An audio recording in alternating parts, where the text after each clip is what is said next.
اسی طرح عقیدہ رسالت ہے، رسالت میں انبیاء کرام ہے۔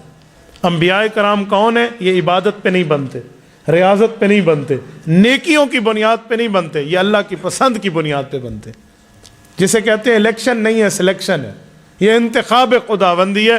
اس پر کسی قسم کی کوئی یہ نہیں ہے کہ اس نے 2000 رکعت نماز نفل پڑھ لی ہے تو چھوٹا نبی بن جائے گا، اس نے 10,000 پڑھے ہیں تو بڑا نبی ہے، یوں نہیں ہے۔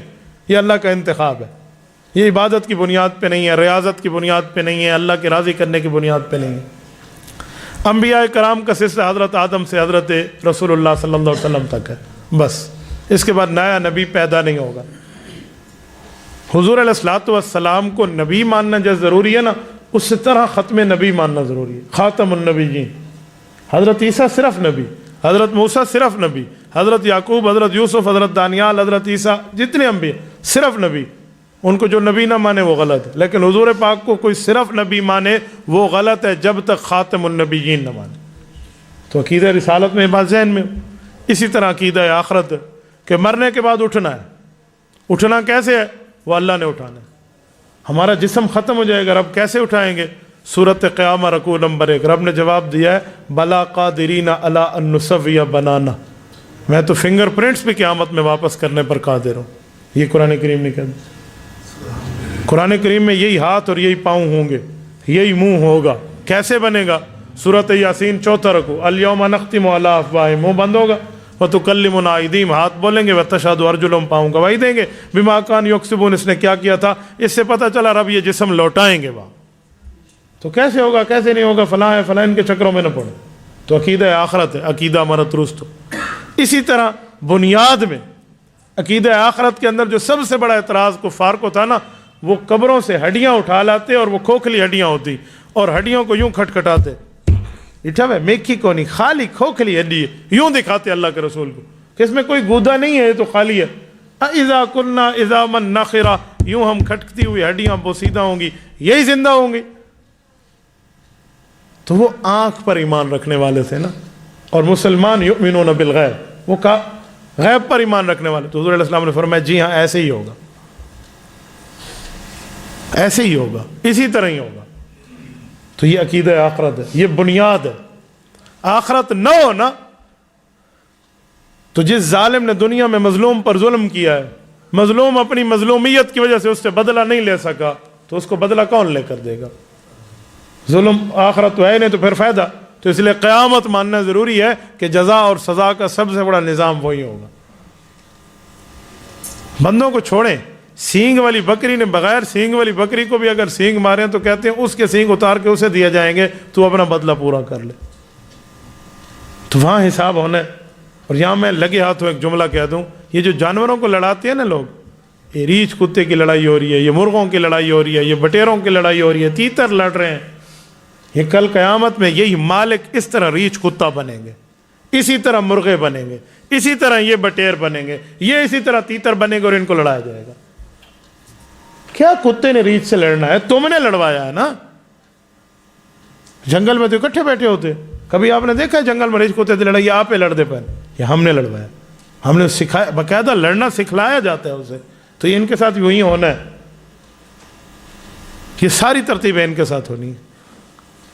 تو اسی لیے عقیدہ آخرت ماننا ضروری ہے۔ اور عقیدہ آخرت کو قرآن کیا کہتا ہے؟ یوم الدین، مالکی یوم الدین۔ کبھی اس پر غور کریں، اللہ مالک ہے، قیامت کے دن کا نہیں، یوم الدین۔ کیا معنی؟ برابری کے دن کا، تو برابری وہاں ہونی ہے۔ تو یہ عقیدہ آخرت، تو توحید بھی ہے، رسالت بھی ہے، آخرت بھی ہے، وہ مین 3 بنیادی عقیدے۔ اس پر بندے نے بات مان لی ہے، باقی چھوٹے موٹے نظریات میں، باقی معاملات میں بندہ ٹھیک ہے، اعمال میں غلطی ہو گئی ہے نا تو وہ معافی مانگے، رب معاف کر دے گا۔ اعمال میں غلطی معاف ہے۔ اگر بندے کا عقیدہ ٹھیک تھا اور وہ مر گیا لیکن عمل ٹھیک نہیں تھا تو سزا بھگت کے جائے گا، یا اللہ ویسے ہی معاف فرما دے، اللہ کی مرضی ہے۔ لیکن کسی کا عقیدہ اور ایمان خراب تھا اور وہ بغیر توبہ کے مر گیا اور وہ سمجھے میں ہی بخشا جاؤں گا، تو فرعون کا کیا قصور ہے؟ پھر ابو جہل کا کیا قصور ہے؟ پھر مرزا قادیانی کا کیا قصور ہے؟ پھر بعد والوں کا کیا قصور ہے جو بغیر ایمان کے مر گئے تھے؟ پھر انہیں بھی معافی مل جائے۔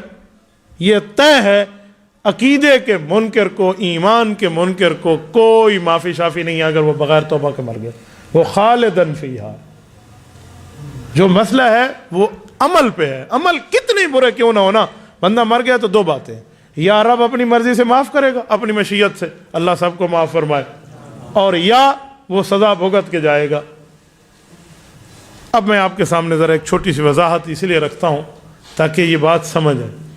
یہ جو ہم کہتے ہیں نا کسی کے برے نظریے پہ کوئی رد کرے کہ یار آپ اپنا نظریہ اور عقیدہ ٹھیک کر لیں, اگلے کہتے ہیں اللہ معاف کرے گا, اللہ نے جنت دینی ہے, تو نے دینی ہے, تو یہ بات غلط ہے.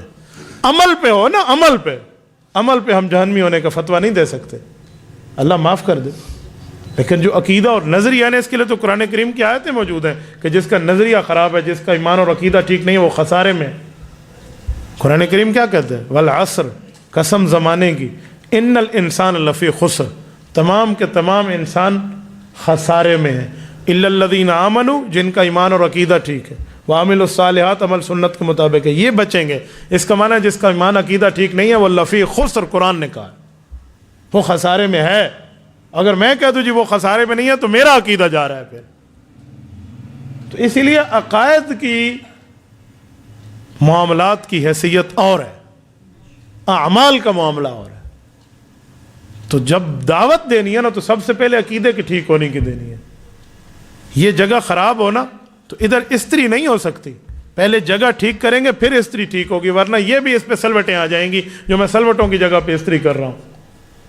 کبھی بھی کوئی سالن والے پیالے میں دودھ ڈال کے نہیں دیتا, پہلے اس کا تخلیہ کرتا ہے پھر تحلیہ کرتا ہے, کبھی بھی نہیں کرتے. آپ نے نہیں دیکھا لسی والا پیالہ ہے اس میں کوئی دودھ ڈال کے دے دے, لسی والا پیالہ اس میں پانی ڈال کے دے دے, آؤ اسے پیو, اگلے کو الٹی آسی جی میں تو نہ پیندا. تو یہ ذہن میں نہ ہونا چاہیے کہ اس کے عقیدے کے اوپر بندہ کہتے جی ٹھیک ہے, نہ, عقیدہ پہلے ٹھیک کرنا پڑے گا. خالی عمل کی دعوت نہ دے, پہلے عقیدے کی دعوت دے. عقیدہ ٹھیک ہو گیا بالکل صحیح ہے, اللہ اللہ خیر صلی اللہ. کافر سے ہماری لڑائی ہے تو عقیدے پہ ہے نا, وہ دشمن ہے عقیدے اور ایمان کا, تو ہم اس کے گلے پڑتے ہیں, اور اگر وہ ایمان اور عقیدے کو تسلیم کر لے تو ہم اسے گلے لگاتے ہیں.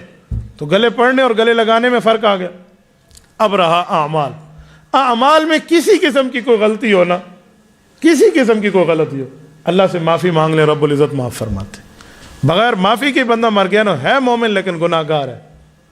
اب اعمال میں جب بندہ معافی مانگتا ہے, غلطی میں عقیدے کی غلطی ہے اس کی بھی معافی مانگتا ہے, نظریہ غلطی اس کی معافی مانگ لیتا ہے, تو رب العزت اسے بھی معاف فرماتے ہیں. قرآن کریم کی جو ہے سورۃ فرقان آیت نمبر 70 میں نے پڑھی ہے, رب العزت فرماتے ہیں الا من تاب و آمن و عامل عملا صالحا. فرمایا جس نے توبہ کی, اور توبہ صرف عمل کی نہیں ہے, برا عقیدہ تو اس کی بھی توبہ ہے. آمنا, توبہ کے بعد یہ ایمان لایا ہے, وعامل عملا صالحا, اور عمل سنت کے مطابق کیا. عمل صالح ہوتا سنت کے مطابق ہے, جو سنت کے خلاف ہو وہ عمل صالح نہیں ہے, سنت کے مطابق ہے تو عمل صالح ہے.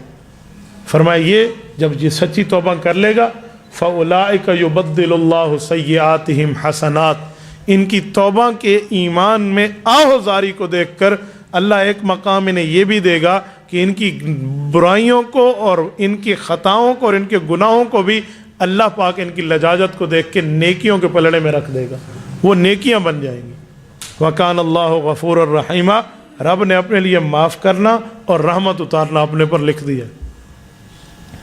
اور حضور پاک علیہ الصلوۃ والسلام کے پاس جب لوگ معافی کے لیے آتے تو حضور علیہ الصلوۃ والسلام کو پابند فرمایا گیا. سورۃ انعام آیت نمبر 54, وَإِذَا جَاءَكَ الَّذِينَ يُؤْمِنُونَ بِآيَاتِنَا, جب آپ کے پاس وہ لوگ آئیں جو مؤمن ہیں, یعنی معافی توبہ سب کچھ کر کے آ رہے ہیں, تو آپ انہیں ہماری طرف سے یہ انعام دے دیں.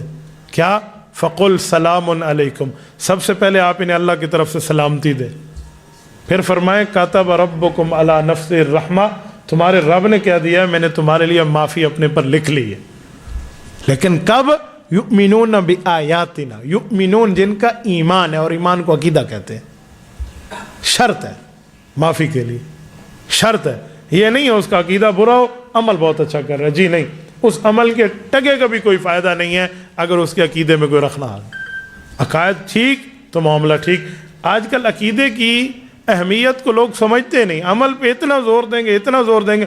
یہ نماز پڑھتا ہے, یہ ہم نہیں دیکھیں گے کہ اس کا عقیدہ اللہ کے لیے کیا ہے, رسول اللہ کے لیے کیا ہے, صحابہ کے لیے کیا ہے, اہل بیت فقہاء کے لیے کیا ہے, یہ نہیں دیکھیں گے. ہم دیکھیں وہ بہت اچھا آدمی ہے, بھائی اچھا تب بنے گا جب اچھے طریقے پہ چلے. ایک ہے میری آنکھ کو اچھا لگتا ہے نا, شریعت کی نظر میں ہم اچھے کب ہیں؟ تو پہلے اسلام میں داخلہ عقائد اور نظریات پر ہے.